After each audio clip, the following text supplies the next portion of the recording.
Yeah. Analytics off the chain, other channels not the same. Jake and Kyle, you know the name. Headliner Nation, we running the game.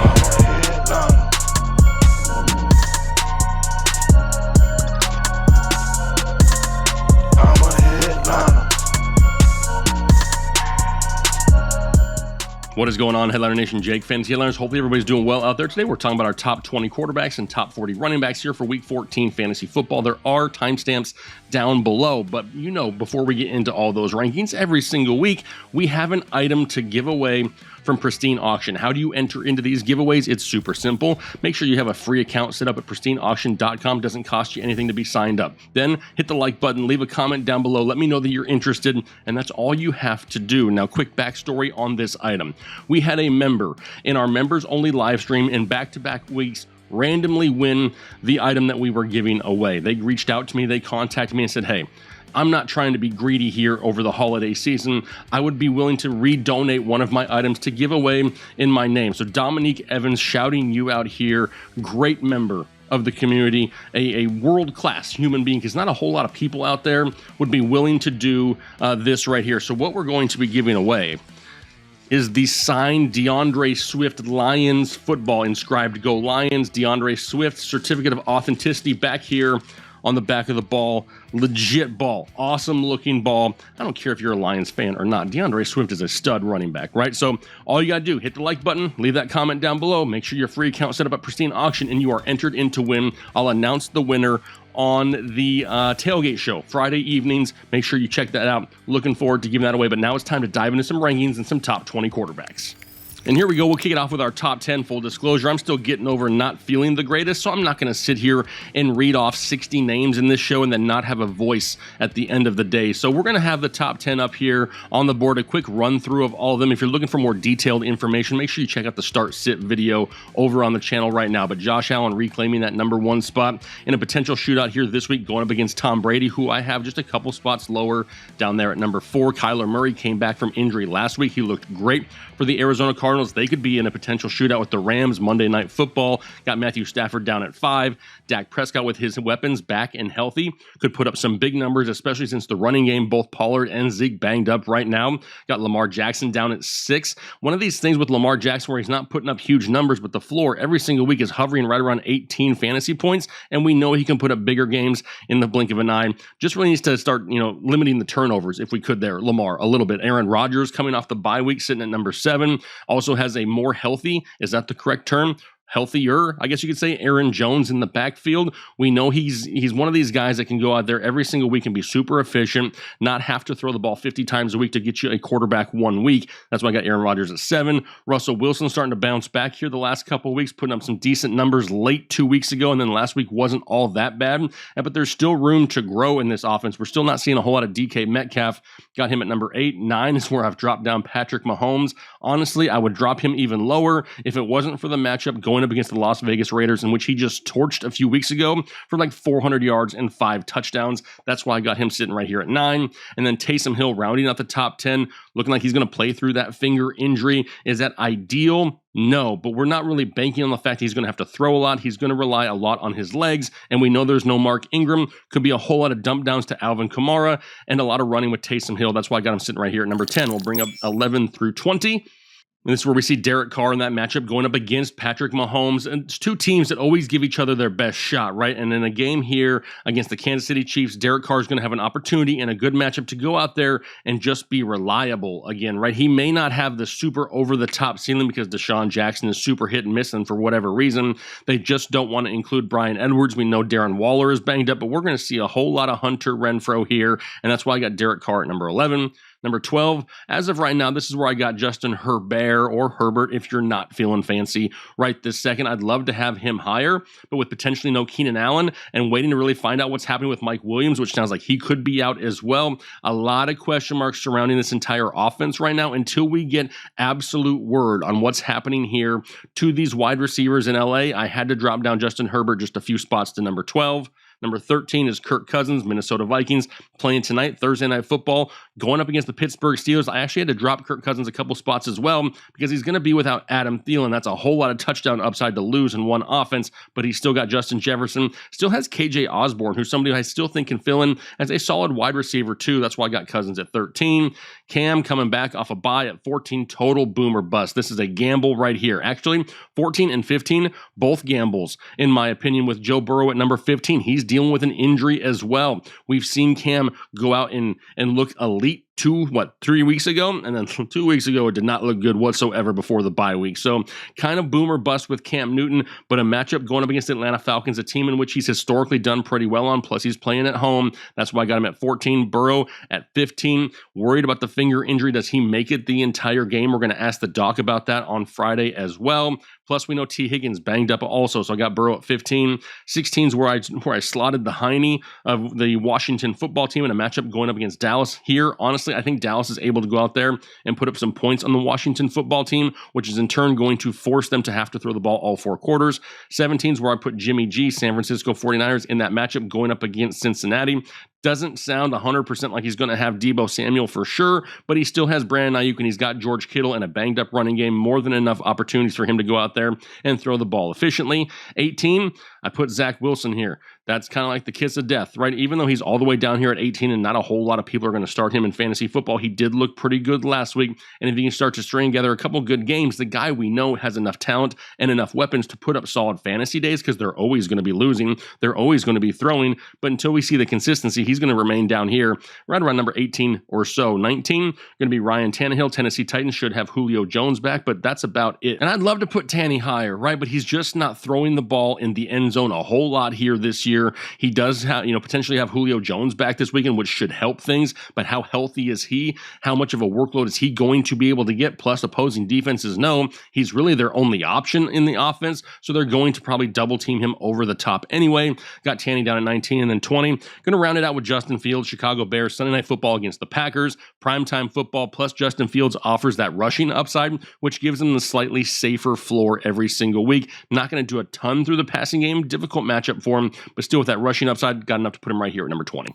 But now is the time that we transition over into our top 40 running backs here for week 14 fantasy football. And there's a lot of question marks. There's a lot of injuries. There's a lot of game time decisions. There's a lot of things that just make you want to scratch your head here in week 14. So let's go ahead and put them up here. Same thing, top 10 up on the board. Number 1, going to be Austin Eckler here, Los Angeles Chargers. And really, he just continues to climb up the rankings because we're losing so many studs on a weekly basis. Obviously, Jonathan Taylor on a bye this week, so he cannot be here, number 1. So we're going to throw up Austin Eckler in a matchup going up against the Giants. And we're doing it because, like we mentioned earlier with Justin Herbert, right? Potentially no Keenan Allen or Mike Williams could lead to a whole lot of volume going the way of Austin Eckler. Number 2, that's where I put Alvin Kamara. Same thing for him. Some of these studs are dropping down the rankings. Alvin Kamara coming off of an injury. No Mark Ingram. No Deontay Harris in the passing game. How, involved is he with Taysom Hill? I have to think that they're going to utilize him in the short passing game and the running game as well to keep some of that pressure off Taysom, who's, turned the ball over himself, plus not 100% healthy with that finger issue. 3, Joe Mixon. He's dealing with a non-COVID illness as of right now. Sounds like he should be okay, but he's definitely worth monitoring.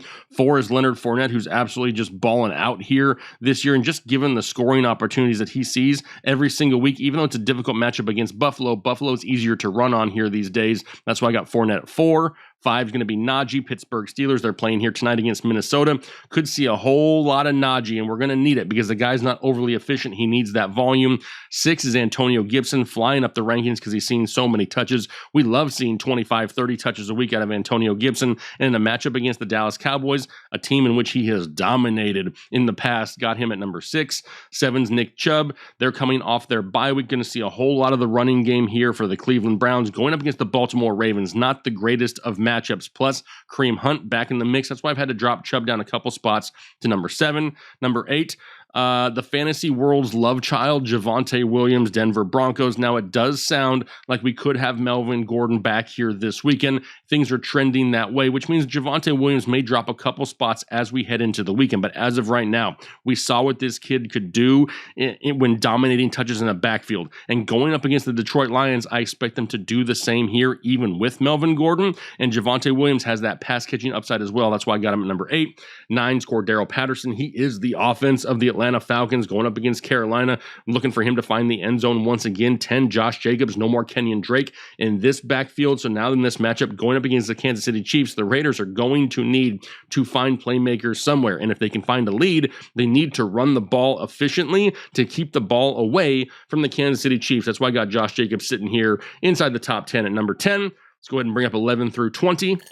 And 11 is where you're going to find James Conner. Now, Chase Edmonds is designated to return off the IR. 100% not for sure going to play a full workload here this week, but it is something to note anyway. But James Conner has been dominating and finding the end zone with regularity here this year. So James Conner going to remain up here, number 11, up against the Los Angeles Rams, a team he scored on just a few weeks ago, 2 times in that game. Number 12 then is where I have Dalvin Cook, which is absolutely stupid that we're even talking about him, if I'm being completely honest. He needs to be rested by the Minnesota Vikings. We're only 1 week removed or so from him dislocating his shoulder, an issue in which the doc told us he's been dealing with for years in his career, and now we're going to rush him back Thursday Night Football against the Pittsburgh Steelers. In my opinion, this is not ideal. Do we see something like we saw last week with Darrell Henderson, where he was active, but he didn't find the field? He was more of an emergency backup. That's what I'm worried about. If Dalvin Cook is active, it's hard to not start this guy in your fantasy football roster. I get it, but this is going to come down to personal preference and whether or not you want to roll the dice or not, because don't be,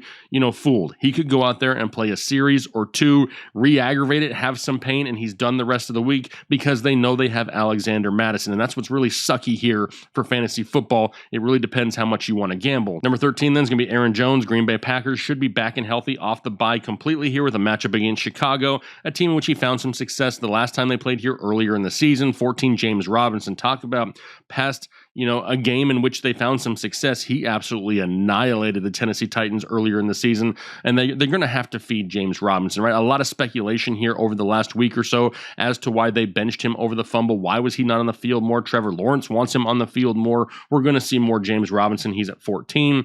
15, Saquon Barkley. I mentioned in my start sit video, is this guy that dude anymore? Is he more of just a running back 2 now? Now, a lot of it has to do with bad quarterback play, bad offensive line play, but that's not going to get any easier here this week. The offensive line is still what it is, and now we're starting Jake Fromm, State Farm. It's going to limit the upside and the scoring opportunities. I got Saquon at 15. 16 is David Montgomery. Dropped him down a few spots because this dude has multiple injuries. Shoulders, groin, glute. I mean, he's just been carrying the team for weeks. Now, he should play, but he could be somewhat limited here, and that's why I've dropped him down a few spots.